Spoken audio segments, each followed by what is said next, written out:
What's up, guys? SargeParty here, back with another review. Today we are going to be talking about the Herakles sub-ohm tank.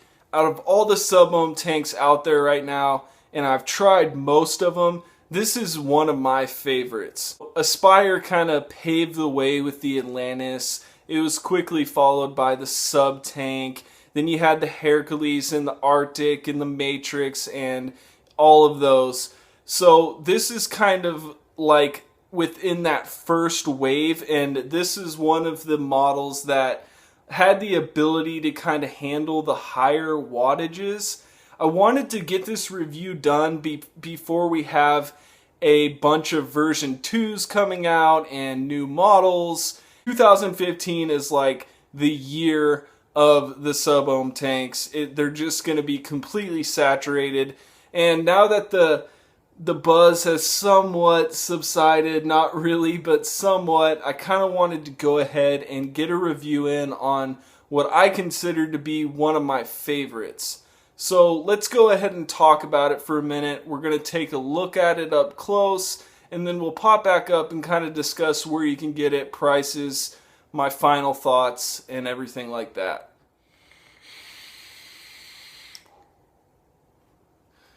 So before we dive down and take a closer look at it, let's just talk about the basics. It's obviously 22 millimeter, 100% stainless steel. It has a 3 milliliter juice capacity, and it also has two different options as of right now for coil heads. They have a 0.6 ohm coil head for it, and they have a 0.2 ohm coil head for it. And I will give you a couple sites that actually include both coil heads with the tank itself. It has a copper 510 connection, and I feel like I need to say this right now.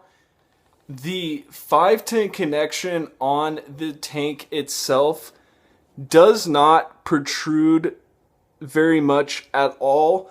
So to be safe, my recommendation would to not use this device on a mech mod that has a hybrid style top cap.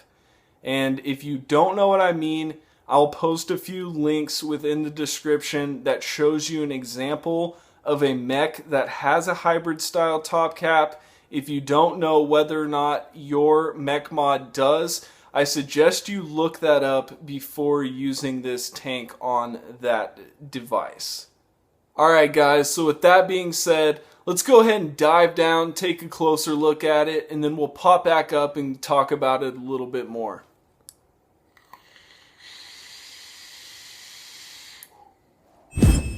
Alright guys, so here we have the contents of the box for the Herakles sub-ohm tank. Here's the box itself. Has a cool little logo. On the back you have a quick description of the tank as well as a sticker that contains the authenticity information. For the contents of the box itself, down here you have your 0.6 ohm coil head. That is the actual replacement. You also get one within the tank itself. Up here you have your 3 mil Pyrex replacement tube, and of course you have the tank itself. Alright guys, so taking a little closer look at the tank itself, you can see down at the bottom you have these pretty good size holes at the bottom of the chimney, and there are actually 6 of them, and at 2 different points the coil head lines up in such a manner that you actually see a little bit of that organic cotton peeping through.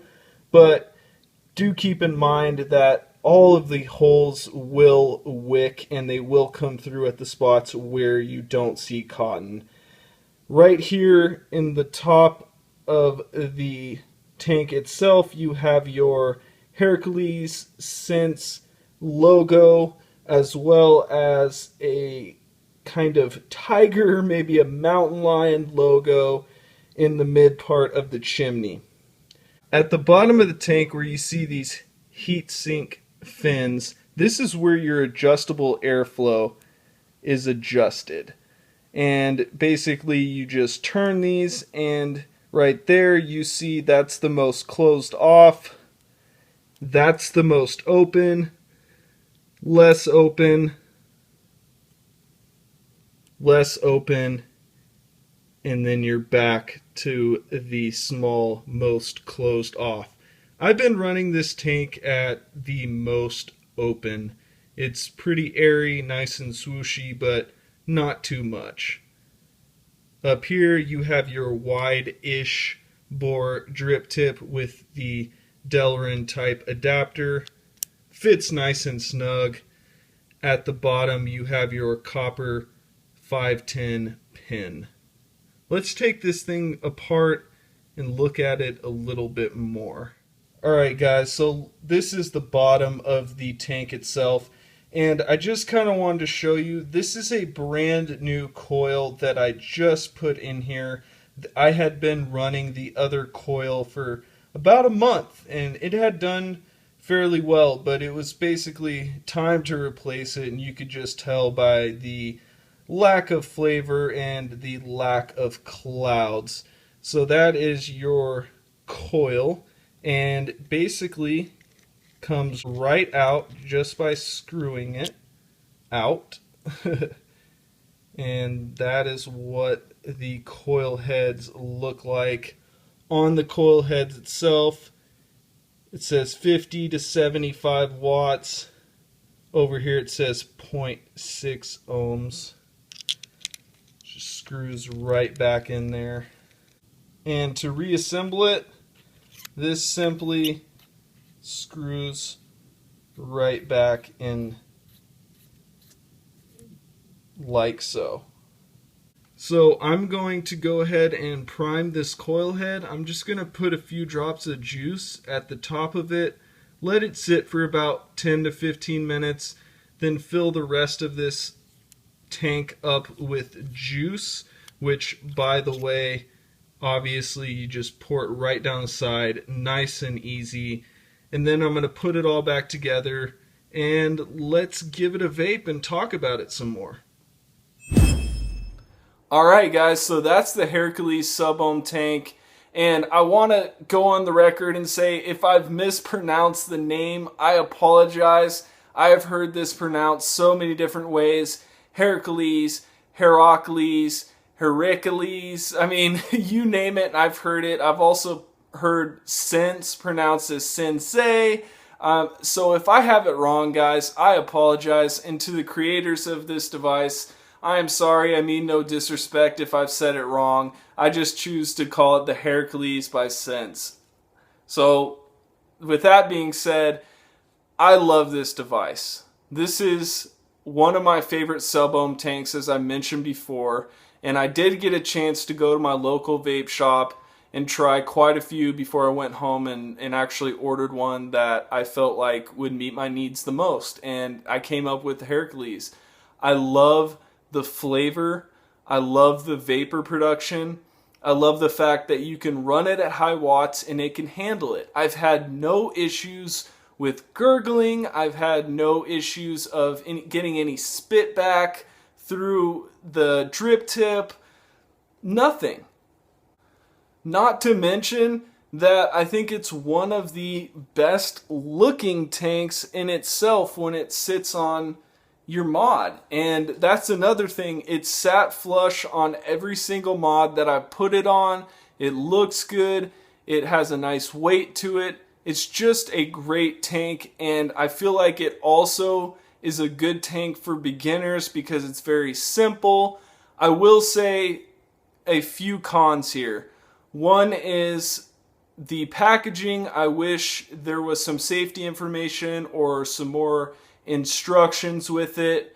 And also, this might be kind of finicky and it may be a little bit petty, but with the adjustable airflow, these little heat sinks, it gets kind of dirty in there and it's really hard to clean.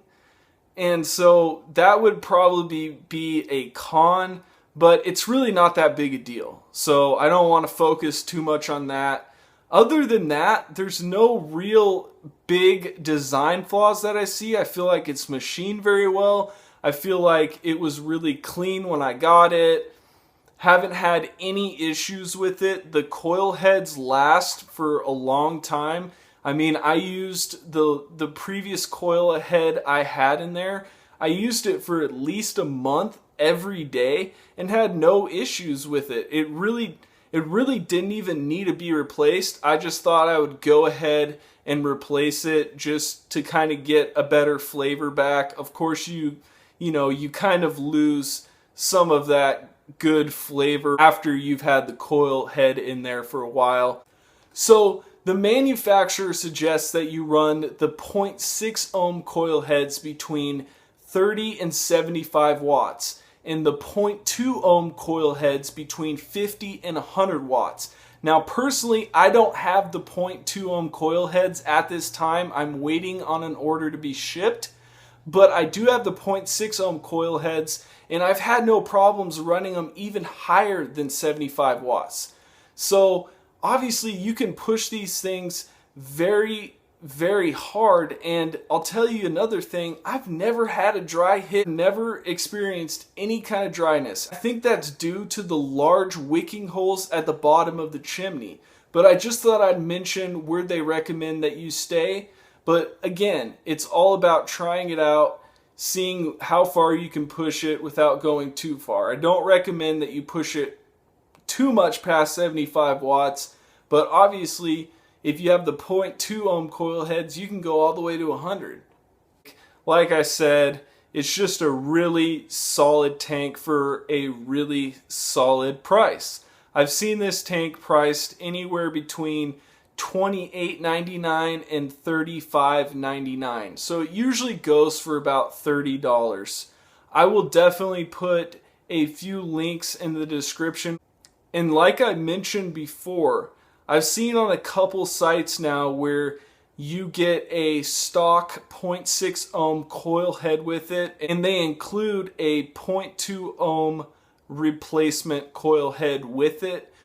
Alright guys, so in conclusion, wrapping up, you get great vapor production at a great price, awesome flavor, and you get a very convenient device. I mean, this is a tank that you can fill up all the way, go sit in the other room and watch some TV, and not even think about having to drip, and still get some nice, thick, warm clouds, no gurgling, no spitback. It's just a really solid sub-ohm device for anybody from a beginner to an expert vapor. And again, guys, I really appreciate you watching these videos. I'm going to be coming with more and more hardware reviews. And like I said before, I'm not 100% pro at these things, so the close-ups and the lighting and all the little details, I'm trying to fine-tune, so just bear with me. But I promise you, we're on this journey together, and things are going to just get better. So stick with me, click subscribe. Much love. Peace out. Keep your cotton wet. Sarge Party.